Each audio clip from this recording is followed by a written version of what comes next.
Cette année 2024, entre les 6 et 9 juin, les Européens retournent aux urnes pour élire leur Parlement, initiant le grand jeu politico-diplomatique qui doit aboutir au renouvellement de la Commission européenne et aux nouveaux équilibres au sommet des institutions européennes.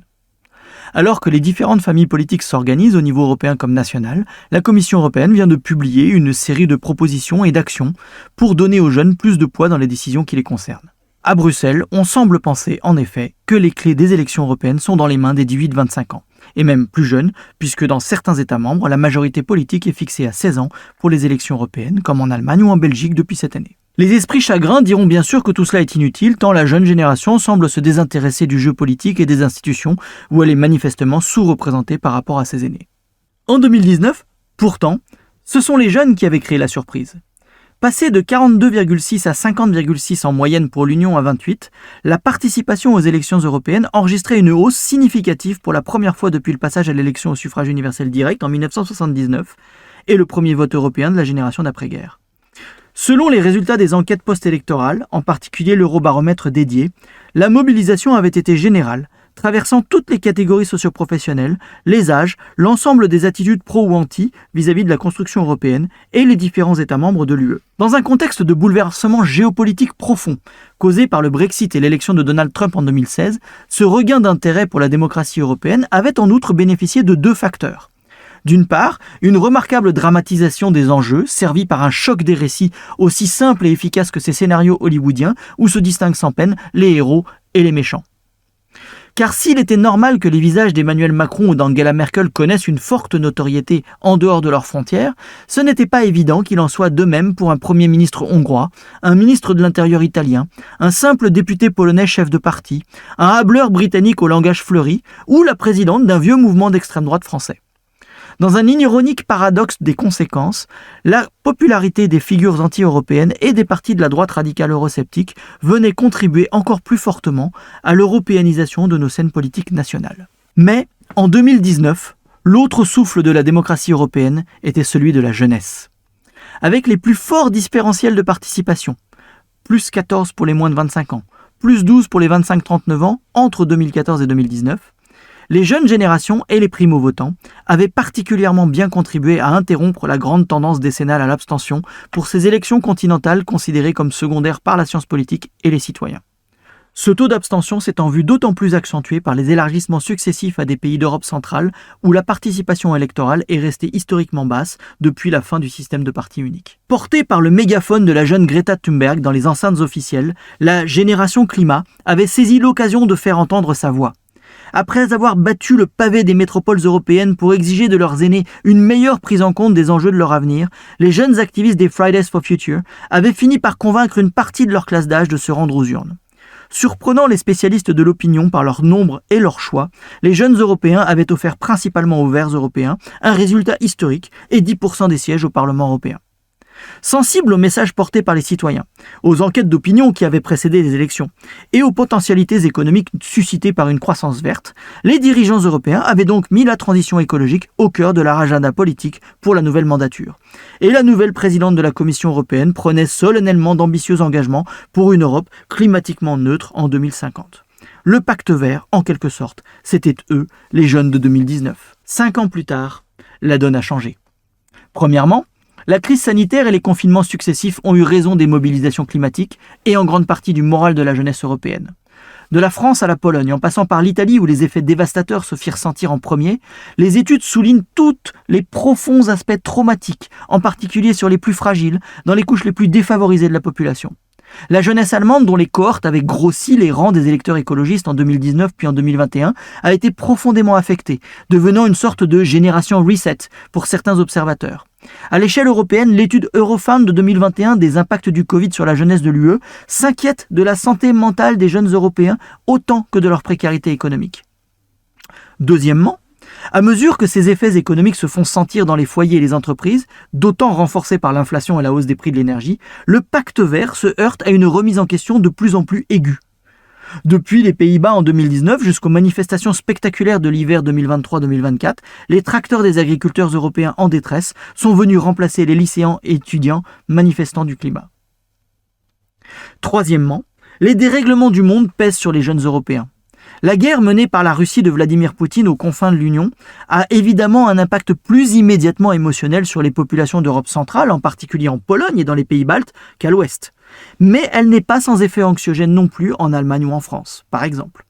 En outre, la remise en cause du politique du pacte vert et donc des capacités d'action publique dans la lutte contre le dérèglement climatique alourdit d'autant plus ce syndrome d'éco-anxiété dont souffrent déjà majoritairement les jeunes Européens, souligné par plusieurs études, dont la plus complète et inquiétante reste celle menée à l'échelle globale par la revue médicale The Lancet en 2021.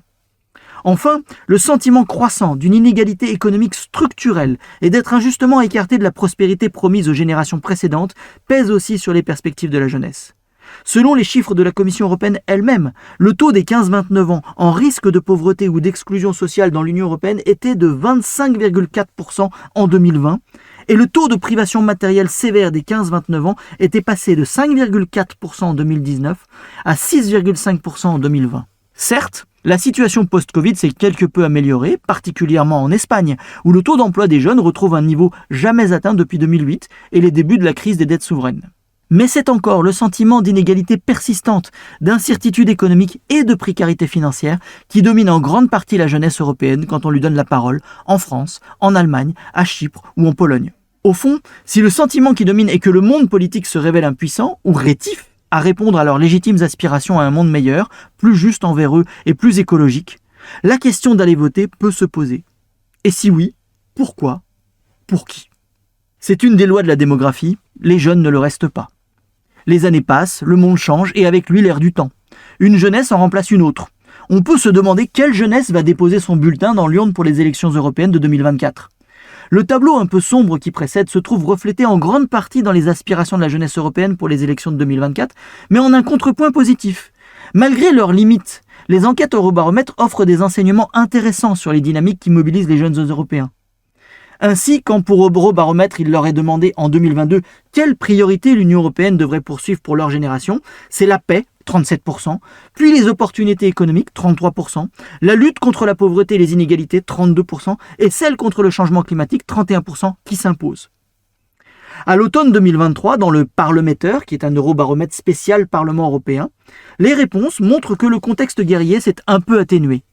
Le changement climatique y fait jeu égal avec la lutte contre la pauvreté et l'exclusion, 36%, au sommet des priorités de la jeunesse, ainsi que le futur de l'Union européenne, en contraste avec les générations plus âgées pour lesquelles la santé ou la croissance économique restent primordiales.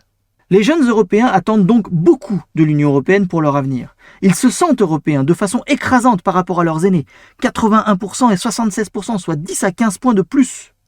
Et ils savent que c'est au cœur de l'Union européenne que se joue la partie. Mais comme leurs prédécesseurs, ils restent aussi très sceptiques sur le monde politique. Déjà abondamment analysé par la science politique, il s'agit d'une tendance lourde qui remonte au début des années 2000. Le déclin de la participation politique est général dans les démocraties occidentales. Il est cependant encore plus marqué dans les jeunes générations. Pour de nombreuses raisons, les jeunes se sont progressivement détournés de la politique et des structures traditionnelles. Mais ils ont d'autant augmenté leur participation à la politique de protestation, souligne d'ailleurs une étude récente pour le Parlement européen. Qu'il s'agisse d'une évolution des systèmes de valeurs, d'une défiance croissante dans les appareils d'État et les institutions, ou d'un effet pervers des technologies de communication et des réseaux sociaux, une chose est certaine. La participation politique des jeunes générations ne repose plus sur les mêmes comportements que leurs aînés. Le vote n'y est plus central, quitte à en subir les paradoxales conséquences, comme la jeunesse espagnole révoltée des indignados, dont le boycott des élections législatives de 2011 avait à l'époque privé les sociodémocrates d'une partie de leur électorat et porté au pouvoir la droite du Partido Popular. Moins collectivistes et plus individualistes, axés sur les causes, les jeunes Européens s'engagent dans des organisations à but unique et dans d'autres formes d'engagement. La question se pose donc. Les jeunes Européens pèseront-ils encore de façon aussi significative qu'en 2019 sur les résultats en juin prochain ? Et si oui, avec quelle priorité ? Même quand ils se mobilisent, les jeunes Européens votent nettement moins que leurs aînés. Leur participation reste inférieure en général. Et dans les enquêtes Eurobaromètre, leur intérêt pour l'élection à venir reste mitigé. À peine 50% pour les 15-24 ans, mais 60% pour les 25-39, supérieur à toutes les autres cohortes, ce qui laisse supposer que l'intérêt exprimé par les votants de 2019 est un acquis. Dans le Parlementer de 2023, 56% des 15-24 ans déclarent cependant qu'ils sont certains d'aller voter, et 67% des 25-39 qu'on retrouve au même niveau que leurs aînés. En outre, leur sensibilité semble avoir quelque peu évolué. Les urgences écologiques, les anxiétés économiques et une certaine frustration à l'égard d'un monde politique qui leur paraît impuissant ou sourd nourrissent un désir de radicalité. C'est ce qui explique l'attraction notable exercée par des mouvements radicaux partout en Europe sur les citoyens les plus jeunes. En Pologne, par exemple, la volatilité de l'électorat a toujours été une conséquence des mobilisations ponctuelles de la jeunesse. Et en juin 2024, ils s'apprêtent, d'après les sondages, à voter à plus de 10% pour l'extrême droite, en plus des 25-29% qui vont voter pour le PiS. En Italie, les Fratelli d'Italia, de la chef du gouvernement Giorgia Meloni, restent très populaires, à 29% des intentions de vote. En 2022, elle était arrivée première chez les 25-39 ans et deuxième chez les 18-24 ans.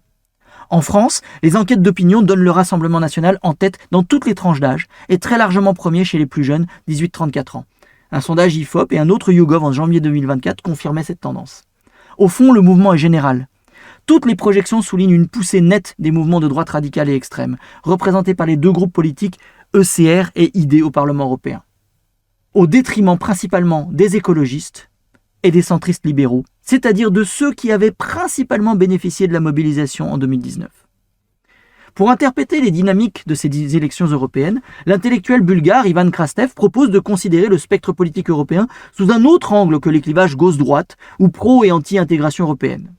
Il y aurait selon lui dans les sociétés européennes différentes tribus de crise, dont les membres ont été agrégés par un vécu traumatique commun au cours des événements clés survenus ces dernières décennies. Suivant cette grille de lecture, l'Allemagne est le seul pays avec l'Autriche dont les citoyens choisissent l'immigration comme le problème qui les a le plus affectés, expliquant la dynamique du parti d'extrême droite AfD et son succès chez les jeunes électeurs, mais aussi le potentiel succès du nouveau parti de gauche populiste de Sarah Wagenknecht. En France et au Danemark, le changement climatique reste la crise la plus marquante. Les Italiens et les Portugais souffrent des turbulences économiques mondiales. En Espagne et en Roumanie, la pandémie de Covid-19 est le principal traumatisme. Et sans surprise, les Estoniens, les Polonais ou les Finlandais sont d'abord marqués par la guerre en Ukraine et la menace russe. La fragmentation est générale. Au fond, c'est une évidence, mais il vaut mieux bien en prendre la mesure. Et il n'y a pas une, mais des jeunesses européennes. Celle qui s'inquiète pour le climat se résoudra peut-être à surmonter ses griefs à l'égard du système pour voter en faveur des partis écologistes ou centristes, comme en 2019.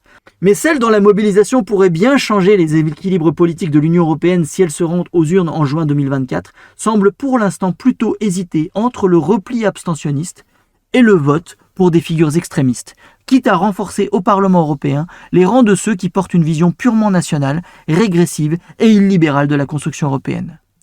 Il y a là un message de colère et de détresse que les institutions et les familles politiques attachées au progrès du projet européen doivent entendre. La campagne a juste commencé. Il n'est pas trop tard pour essayer d'offrir à la jeunesse une tribune et lui permettre d'embrasser l'avenir avec une confiance renouvelée.